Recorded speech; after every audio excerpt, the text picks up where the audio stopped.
Les collègues situés tout juste derrière moi sont des habitués à la couverture régulière et quotidienne des Remparts de Québec.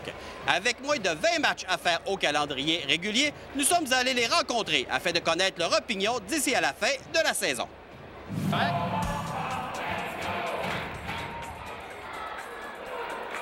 Nous savions tous qu'une saison dans la Ligue de hockey junior majeur du Québec devient un long marathon pour les 18 formations. Toutefois, force est d'admettre que la campagne 2012-2013 des Remparts aura été marquée par plusieurs événements qui, avouons-le, n'étaient pas prévus dans le scénario initial. Qui aurait cru que le lockout dans la Ligue nationale allait se poursuivre pendant 4 mois? Qui aurait cru que la situation des joueurs européens chez les Diables Rouges allait devenir un véritable casse-tête pour Patrick Roy et son état-major? Bref, plusieurs éléments qui offriront une fin de saison régulière des plus captivantes, parsemée cependant de plusieurs interrogations. C'est vraiment une rare année où on le sait pas trop, en fait. Généralement, les Remparts se placent du côté des favoris. Patrick fait toujours 2-3 échanges pour améliorer l'équipe aux fêtes, puis de façon générale, les Remparts se tiennent dans le tiers supérieur de la Ligue. Cette année, c'est très difficile à dire. Au moment où on se parle, ils sont 7e. Et puis, avec la perte de Mikhail Grigorenko, ça change évidemment beaucoup de choses pour les Remparts.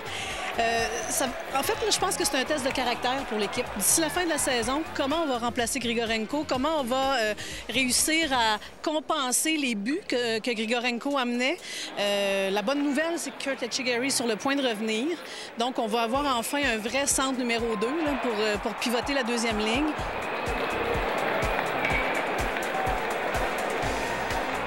Les Remparts nous ont habitués à être imprévisibles dernièrement, mais je pense que le pire de la crise est passé.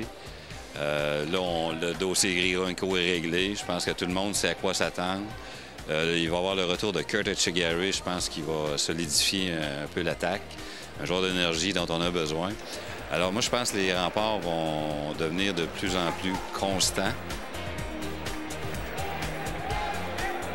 Peut-être que les Remparts vont jouer un peu plus de 500 d'ici la fin de la saison, avec le calendrier qu'ils vont affronter Rimouski, Bécomo. Il y a quand même de très bonnes formations dans leur division. Ça va être une fin de saison qui risque d'être un peu plus difficile, mais qui sait, en série, une ronde, 2 rondes, ils peuvent surprendre quand même. Ça va dépendre des résultats de Brassard. Bien sûr, devant le filet, c'est toujours très important. Comment la défensive va se comporter, puis qui va prendre la place de Grigorenko du côté offensif, là. Ayant connu un début de saison du tonnerre avec 7 victoires consécutives, il est possible que ce succès inespéré soit venu fausser les données. Peut-être un peu. Puis on le sait, c'est toujours trompeur le début de saison parce que cette année, c'est pas le cas. Mais en général, on a beaucoup de joueurs qui sont partis dans les camps de la Ligue nationale de hockey. Cette année, les effectifs étaient complets. Est-ce que ça a changé la perception? Est-ce que ça a changé la donnée? C'est difficile à dire. C'est tellement une année particulière cette année à cause du lockout dans la Ligue nationale de hockey. Il n'y a rien qui répond aux normes habituelles de la Ligue junior majeure parce que les impacts ont été importants à beaucoup de niveaux. Mais peut-être que ça a donné l'impression que l'équipe était peut-être un peu meilleure que ce qu'elle est réellement. La perte d'un joueur de la trempe de Mikhail Grigorenko pourra permettre à d'autres patineurs de prendre la relève. Moi, je pense que la perte de Grigorenko va faire que les joueurs, je pense que ça va unir l'équipe davantage, ça va responsabiliser chacun. Là, on ne peut pas se fier à Grigorenko, donc tout le monde va être obligé d'en donner un petit peu plus. Patrick, l'a dit depuis le début de l'année, il faut travailler collectivement. Le message est en train de passer. Ils sont allés chercher une grosse victoire la semaine dernière à Halifax. C'est pas n'importe qui peut faire ça. Alors maintenant, il s'agit de répéter ça match après match, 60 minutes par match, et surtout le faire là, lorsque ça sera le temps dans la première ronde des séries éliminatoires et par la suite. Avec une saison de 68 rencontres, il est normal de connaître des séquences plus ardues. Les 5 revers consécutifs des Remparts au milieu janvier peuvent s'expliquer. Je pense qu'on a sous-estimé aussi qu'est-ce que ça représentait un mouvement de personnel aussi important que celui qu'il y a eu dans le temps des fêtes. De sortir 5 joueurs, d'en ajouter 6, c'est énorme. Là, on doit... Il y a une phrase de Patrick Roy qui m'avait frappée à ce moment-là. Ils avaient dit « On recommence à zéro, c'est un 2e camp d'entraînement. » Là, tu dois reprendre l'enseignement du départ sur le système, les unités spéciales. Tout est à refaire. Donc là, les Remparts, en quelque sorte, sortent de leur camp d'entraînement en ce moment-là. L'un qui aura un rôle accru et essentiel devra offrir des prestations relevées. Allons demander au spécialiste des gardiens de but si François Brassard pourra s'établir comme l'un des meilleurs dans la Ligue.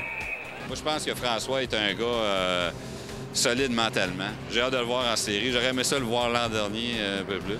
Mais moi, je pense que François l'a démontré la semaine dernière, encore une fois, un gros match à Halifax.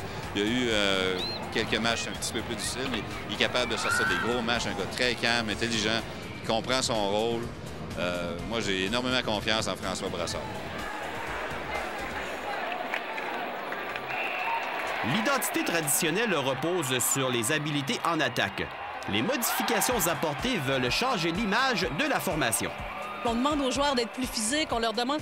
Donc, il y a aussi eu des ajustements à faire du point de vue de la discipline. Hein? On a vu ça beaucoup dernièrement, des mauvaises pénalités qui ont coûté très cher. Donc, ça fait partie des choses là, que les remparts devront apprivoiser, si tu veux, dans la deuxième moitié de saison.